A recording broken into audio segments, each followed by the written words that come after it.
Welcome to சுடு தண்ணி. இன்றைக்கி நம்ம வீடியோவில் எல்லாருக்குமே ரொம்ப பரிச்சயமான ஒரு ரெசிபியை தான் பார்க்க போகிறோம். பட்டர் நான் எப்படி பண்ணுறதுன்னு பார்க்கலாம். ஹோட்டல் போனாலே ஃபஸ்ட்டு எடுத்தோடனே ஆர்டர் பண்ணுற மொதல் டிஷ் இதுவாக தான் இருக்கும். ஸோ எல்லாருக்குமே ரொம்ப பிடிச்சமான ரெசிபி. இதை ஈஸ்ட் இல்லாமல் எப்படி வீட்டிலையே பண்ணுறதுங்கிறத இந்த வீடியோவில் நம்ம பார்க்கலாம். இதோட இன்க்ரீடியன்ஸை நான் டிஸ்கிரிப்ஷன் பாக்ஸில் கொடுக்குறேன். இப்போ வாங்க சேர்ந்து சமைக்கலாம்.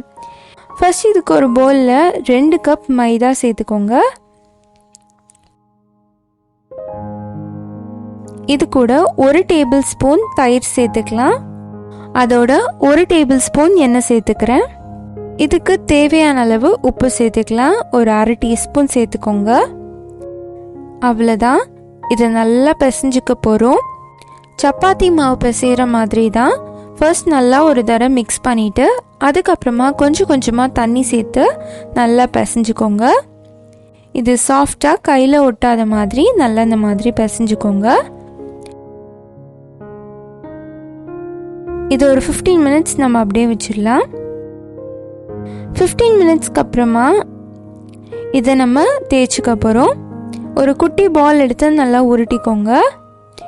இது நிறைய மைதா போட்டு ஒரு தின்னான ஷீட் மாதிரி இதை தேய்ச்சிக்கோங்க. நான் எவ்வளோக்கு எவ்வளோ தின்னாக தேய்க்கிறீங்களோ அந்த அளவுக்கு சாஃப்டாக கிடைக்கும் உங்களுக்கு. ஏன்னா இதை நம்ம சுட்டு எடுக்க போகிறோம். அப்படி சுடும் போது திக்காக இருந்துச்சுன்னா ஹார்டாக ரஃப்பாக ஆகிடும். ஸோ நீங்கள் தின்னாக தேய்ச்சிங்கன்னா உங்களுக்கு மெலிசாக சூப்பராக இருக்கும்.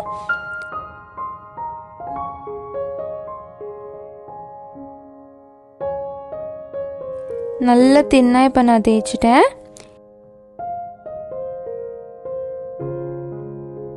இதை ஒரு 3 பீஸாக நான் கட் பண்ணிக்கிறேன். ஏன்னா வீட்டில் நம்ம அடுப்பில் செய்கிறனால முழுசாக இதை அப்படியே நம்ம சுட முடியாது. ஸோ குட்டி குட்டியாக இருந்தால் தான் அடுப்பில் நம்ம சுடுறதுக்கு ஈஸியாக இருக்கும். ஸோ ஒரு 3 பீஸாக கட் பண்ணிக்கோங்க. கட் பண்ணிவிட்டு ஃபர்ஸ்ட் இதை ஒரு தவாவில் போட்டு எடுத்துக்கலாம். இது மாவாக இருக்கனால டைரெக்டாக அடுப்பில் போட்டிங்கன்னா பிஞ்சு பிஞ்சு வந்துடும். ஸோ ஒரு 30 செகண்ட்ஸ் இதை தவாவில் போட்டு எடுத்துக்கலாம். லைட்டாக அந்த சாஃப்ட்னஸ் போகிற அளவுக்கு சுட்டு எடுத்தால் போதும். இப்போ பார்த்திங்கன்னா இந்த மாதிரி லைட்டாக டாட்ஸ் வரும். ஸோ அப்போ நம்ம இதை எடுத்து டைரெக்டாக அடுப்பில் காட்டிடுங்க. கிட்டத்தட்ட கிரில் பண்ணுற மாதிரி தான். கிரில்லர் இருந்துச்சுன்னா நீங்கள் அதில் போடலாம். ஆனால் அதில் அந்த கோடாக வரும். அதுக்கு டைரெக்டாகவே இந்த மாதிரி ஒரு இடுக்கி வச்சுட்டு ஒரு 2 நிமிஷத்தில் நீங்கள் சுட்டு எடுத்துடலாம். லைட்டாக நீங்கள் போட்டிங்கனாலே அழகாக அந்த மாதிரி சுட்டு வந்துடும். ரொம்ப கருக்கிடக்கூடாது. 2 சைடும் அப்படி இப்படி திருப்பி போட்டால் போதும். பாருங்கள், இப்போ சூப்பராக இது ரெடி ஆகிடுச்சு. இப்போ இது ரெடியான உடனே இது மேலே நம்ம பட்டர் அப்ளை பண்ணிடணும். பட்டரை பக்கத்துலேயே நீங்கள் மெல்ட் பண்ணி வச்சுக்கோங்க. அன்சால்டட் பட்டராக யூஸ் பண்ணிக்கோங்க. இல்லாட்டி ஒரு உப்பு டேஸ்ட் வரும். அதை இந்த மாதிரி ப்ரஷ்ஷில் தொட்டு நல்லா அப்ளை பண்ணிக்கோங்க. ஃப்ரண்ட் அண்ட் பேக் நல்லா அப்ளை பண்ணிட்டீங்கன்னா உங்களுக்கு அப்படியே சாஃப்டான நானாக கிடைக்கும்.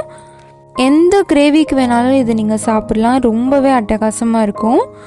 நம்மளோட பட்டர் நான் சூப்பராக ரெடி ஆகிடுச்சு. நான் இன்றைக்கி பாலக் பன்னீரோட சர்வ் பண்ணேன். அட்டகாசமாக இருந்துச்சு. இதை நீங்கள் எது கூட வேணாலும் சர்வ் பண்ணலாம். நானுங்கிறது ரொம்ப பெரிய வித்தை கிடையாது. ரொம்பவே ஈஸி தான். ரொட்டி போடுற மாதிரி தான் இதையும் நம்ம பண்ணணும். நீங்களும் ரொம்பவே அசால்ட்டாக அதை பண்ணலாம். கண்டிப்பாக இந்த ரெசிபியை ட்ரை பண்ணி பார்த்துட்டு எப்படி இருந்துச்சுன்னு சொல்லி கமெண்ட் பண்ணுங்கள். இந்த வீடியோ உங்களுக்கு பிடிச்சிருந்தால் லைக் பண்ணுங்கள். சுடு தண்ணி சேனலை சப்ஸ்கிரைப் பண்ணுங்கள். தேங்க்யூ.